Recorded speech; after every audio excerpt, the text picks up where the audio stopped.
Sedikit kami ajak Anda untuk melihat gambaran dari Gunung Ruang ini, pemirsa, yang 2 kali erupsi. Erupsi pertama pada Rabu 16 April 2024 dini hari. Lalu erupsi yang kedua terjadi pada Selasa 30 April 2024 pukul 1.15 WITA. Tinggi kolom letusan teramati hingga 2 km di atas puncak atau juga hampir 3 km dari permukaan laut. Kemudian sebenarnya apakah sudah selesai? Ini pertanyaan kita ya, karena dari letusan yang pertama ini sempat level dari gunung ini diturunkan. Kemudian tiba-tiba meletus lagi. Nah, kendalanya pemirsa, karena ini lokasinya di pulau, ini dari pemerintah juga berusaha untuk mengevakuasi warga dari pulau untuk pindah ke daratan. Misal tadi adalah usulannya adalah ke Bitung. Nah, ini juga yang kemudian banyak kendala karena pada proses evakuasi belum lagi nanti pengungsi yang harus terkendala dengan adanya cuaca. Jadi proses evakuasi menggunakan kapal pun ini akan cukup banyak tantangan. Pertanyaannya adalah sebenarnya untuk gunung ini sudah selesaikah aktivitas Gunung Ruang ini? Dan apakah sebenarnya kalau misalnya Gunung Ruang ini bergejolak, apakah bertautan dengan rangkaian pegunungan berapi lainnya yang ada di Indonesia? Kami akan membahasnya pemirsa bersama pakar geologi, ada Surono. Selamat siang Mas Surono. Selamat siang para pemirsa Metro TV yang saya hormati. Baik, Mas, jadi kita mau tahu sebenarnya kalau dari pengamatan secara teknologi ya, ini aktivitasnya sudah selesai atau bagaimana Gunung Ruang ini? Yang kita harus catat dulu ya, Gunung Ruang adalah gunung api pulau. Keberadaan Gunung Ruang itu membuat pulau Ruang itu. Dan di situ ada beberapa gunung api pulau, antara Ruang, Karangetang, Awu, Paunabuhu, bahkan ada gunung api di bawah laut yaitu Submarin, ya kan? Submarin 1922. Itu gunung api yang membuat pulau seperti Gunung Gamalama. Jadi kalau dikatakan apakah letusan ini akan sudah selesai, walaupun masih ada letusan-letusan kecil, kemudian hari Awu, Karangetang, ya kan, dan Ruang ini akan meletus kembali karena ini gunung api muda yang sedang membentuk tubuhnya, yaitu akan membuat pulau seperti Ternate dengan Gamalamanya gitu loh. Jadi karena pulaunya masih kecil, letusan Gunung Ruang ini hampir mengancam seluruh permukiman yang ada di Pulau Ruang di Kabupaten Sitaro, ya kan, Sio, Tagulandang, Biaro itu. Jadi saya kira suatu hal yang sangat pas ya kan, bahwa itu direlokasi di Pulau Bitung di daratan yang lebih besar karena Pulau Ruang itu pulau kecil. Suatu saat pasti akan meletus lagi si Ruang ini dan kemungkinan besar ya seperti sekarang ini ya kan, dia sedang membentuk pulau kan ya kan. Jadi tidak bisa diharapkan apakah ini selesai ya kan, mungkin akan reda sebentar tapi suatu saat akan meletus lagi gitu loh. Itu saja. Mas, berarti Anda setuju kalau rekomendasinya adalah ini warga yang tinggal di pulau sekitar pun harus dievakuasi aja atau direlokasi begitu? Saya akan pasti selamat kalau relokasi, ya kan? Karena pulaunya ini kecil. Kalau letusannya besar, itu bisa terancam semua yang ada di pulau. Pulaunya itu masih kecil, radiusnya kurang dari 10 kilo. Kalau misalnya sebaran abu, ya, abunya itu tidak dingin lah, panas. Apalagi dengan awan panasnya. Mencapai radius 6 kilo, 7 kilo saja sudah sangat-sangat berbahaya bagi para masyarakat yang bermukim dan beraktivitas di Pulau Ruang itu, di sekitar Gunung Ruang itu, gitu loh. Jadi kalau direlokasi itu memang hal yang paling aman, gitu loh. Jadi kalau setiap saat meletus, ya kalau kebetulan ketahuan, jika tiba-tiba meletus, bisa dibayangkan seperti apa. Dan ini letusannya ini tidak letusan kecil loh, ini bisa berpotensi menghasilkan awan panas. Awan panas itu temperaturnya bisa sampai 800 derajat Celcius. Ini sangat berbahaya sekali letusan Gunung Ruang ini. Dan Gunung Ruang ini sedang berproses membuat pulau. Jadi dia harus sering meletus gitu loh. Ini gunung api muda, gunung api pulau, Volcano Island gitu loh. Oke. Mas, satu hal, ini sempat beredar ya di publik bahwa gunung ini tertrigger karena adanya gempa bumi yang terjadi beberapa pekan terakhir begitu ya. Nah, apakah ini benar? Tapi jangan dijawab sekarang, Mas Surono. Kita akan lanjutkan diskusinya usai jeda dan pemirsa tetaplah bersama kami. Kembali dalam Metro Siang, pemirsa, kami menyoroti kejadian di Gunung Ruang, di mana gunung ini meletus 2 kali dalam 1 bulan. Kemudian dampak dari pergerakan atau aktivitas gunung ini juga menjadi perbincangan karena dampaknya ini warga pertimbangannya adalah harus direlokasi, pemirsa. Dan masih bersama kami pakar geologi, ada Mas Surono. Mas, kita tahu ini sempat meletus di tanggal 16-17 begitu ya. Kemudian meletus pada saat itu levelnya sempat diturunkan. Lalu meletus lagi di tanggal 30. Sebenarnya dari teknologi, apakah memang tidak bisa terbaca, Mas, pergerakan-pergerakan ini?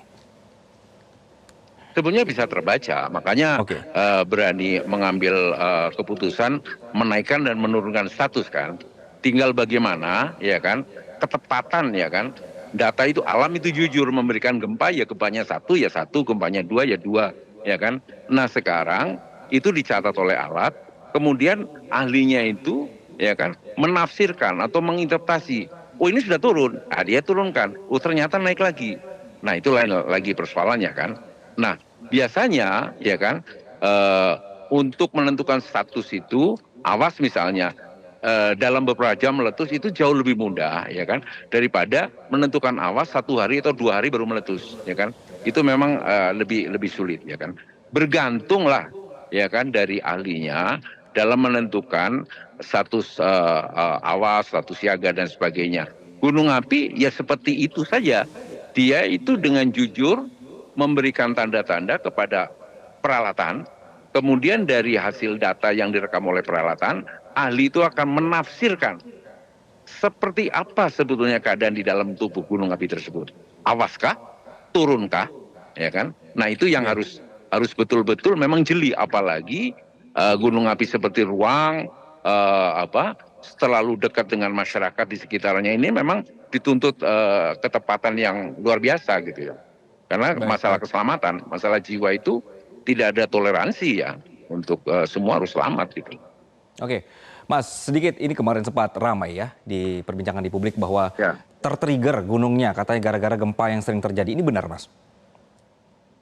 Begini, kenapa di situ ada gunung Karangetang, ada Awu, itu tidak ikut meletus? Itu gunung api aktif juga gitu kan. Seperti gempa yang paling dahsyat di Aceh itu kan, sampai skala 9 lebih. Tetapi gunung api di Aceh, Sumatera Barat tenang-tenang saja. Jadi letusan gunung api bisa di-trigger gempa bumi, tektonik di sekitarnya, kemudian diikuti letusan. Jika dan hanya jika kantung magma di dalam tubuh gunung api itu sudah penuh dan bertekanan tinggi, maka gangguan gempa bumi besar atau tektonik biasanya di sekitarnya bisa men-trigger. Tapi kalau kantung magmanya masih belum penuh, tekanannya belum mencukupi atau belum tinggi, ya baik-baik saja gitu kan. Soalnya gempa bumi di Indonesia kan suatu hal yang biasa.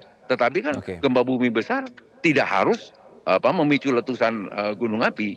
Bergantung dari kondisi kematangan, ya kan, kantung magma gunung api itu sendiri, tekanannya seperti apa. Jadi tidak semuanya seperti itu. Nah oleh karena itulah gunung api itu dipantau. Nah ini ada gempa bumi, ada berpengaruh nggak terhadap gunung apinya? Bisa, mungkin berpengaruh, hanya meningkatkan gempa bumi vulkaniknya saja, tapi kecil kemungkinan bahkan dapat dikesampingkan diikuti oleh letusan. Dari peralatan itu bisa menjawab itu gitu loh. Oke, Mas, ketika satu gunung seperti ini, atau tadi Mas sempat sebutkan ini ada rangkaian gitu, ketika satu ini meletus seperti ini, apakah ini berefek kepada gunung-gunung berapi sekitar, di luar Sulawesi Utara pun juga gitu? Enggak lah, enggak ya? Letusan gunung api bukan COVID lah, bukan virus yang menular kemana-mana, enggak. Ya kan? Kalau kebetulan itu terjadi, memang siklus kantung magmanya itu sudah penuh, bertekanan tinggi, kemudian bersamaan dia melakukan letusan. Ya dari dulu Merapi itu meletus ya, 3 tahun dia dalam kondisi siaga, ya kan. Tetapi gunung sebelahnya baik-baik saja gitu kan. Nggak ada apa-apa, Gunung Slamet biasa saja gitu kan. Terus kemudian Semeru ya biasa-biasa saja. Seperti sekarang juga di sekitarnya Ruang ada Karangetang, ada Awu, ya baik-baik saja sekarang ya. Jadi tidak menular gitu ya, seperti virus gitu, tidak seperti itu. Jadi kondisi tergantung dari kondisi magma di dalam tubuh gunung api tersebut, apakah sudah memenuhi kantungnya dan bertekanan tinggi atau tidak. Kalau enggak ya fine-fine saja gitu. Oke, berarti kalau ada pembicaraan bahwa Gunung Ruang meletus, kemudian Semeru meletus, ini sebenarnya nggak ada hubungannya begitu ya jadinya? Nggak Oke. ada hubungannya, Nggak ada. ya kan? Oke, Ya Mas, kalau di uh, ini ya bicara sedikit Mas kalau soal di mitigasi ya. Anda kan sering memberikan rekomendasi juga terhadap mitigasi, apalagi ini adalah juga ada permukiman warga di sini. Menurut Mas pada penanggulangan atau penanganan Gunung Ruang, bagaimana Anda merespons proses mitigasi dan juga penanganan bencananya, Mas? sebetulnya sudah bagus, cuman memang di Indonesia persoalannya gini, gunung api itu seperti uang logam yang satu kesatuan punya sisi berbeda. Satu itu memberikan kesuburan, keindahan, air melimpah, ya kan? Tapi sisi lain itu dia berbahaya kalau meletus. Nah sekarang karena daya tarik kesuburan, keindahan, dan air melimpah, maka banyak sekali masyarakat Indonesia yang beraktivitas dan bermukim di sekitar gunung api, ya kan? Sekitar 5 jutaan lah sekarang. Sehingga jika gunung api itu meletus, masalahnya banyak, ya kan? Nah kalau khusus untuk ruang, ini pulaunya kecil. Kalau mereka terkejar letusan, misalnya radius bahayanya melebihi 6 km, wah ini luar biasa sulitnya kan. Nah, suatu keputusan merelokasi adalah suatu keputusan yang menurut saya sangat bagus. Sangat bagus, karena ini pulaunya masih kecil, sedang dibentuk oleh oleh ruang, meletus materialnya bertambah, kemudian pulaunya semakin lebar dan tinggi. Nanti mungkin kalau radiusnya lebih dari 20 km, mungkin ya baik-baik saja. Tetapi untuk sekarang, waduh, saya betul-betul khawatir. Memang sulit untuk dikatakan relokasi saja. Memang mudah. Masyarakat yang udah tinggal bertahun-tahun di sana kemudian meninggalkan Disuruh kampung pindah halamannya, gitu ya. tempat lahirnya. Tidak mudah. Tetapi menyelamatkan mereka pada saat Gunung Ruang meletus juga sama sulitnya, gitu loh. Ini harus ada pilihan, ya kan? Baik. Harus ada pilihan, selamat atau ya bisa selamat bisa tidak. Kalau relokasi dijamin selamat. Kalau keluar dari pulau itu. Oke, ini juga sekaligus setiap kali bencana terjadi di Indonesia ini juga harus menjadi pembelajaran. Mitigasinya adalah Pemda-Pemda juga harus lebih tegas begitu ya Mas ya. Kalau memang daerah ini rawan bencana, proses mitigasinya itu harus diperketat begitu. Baik Kan Mas di situ Surono. sudah ada peta daerah bahayanya, ya kan? Ya ikutin aja lah peta daerah bahayanya gitu ya, ya kan? Itu saja, selamat itu. Ya. Selamat itu. Ya, terima kasih. Pakar geologi Mas Surono, terima kasih atas perspektif Anda di siang hari ini. Jelajahi cara baru mendapatkan informasi. Download Metro TV Extend sekarang.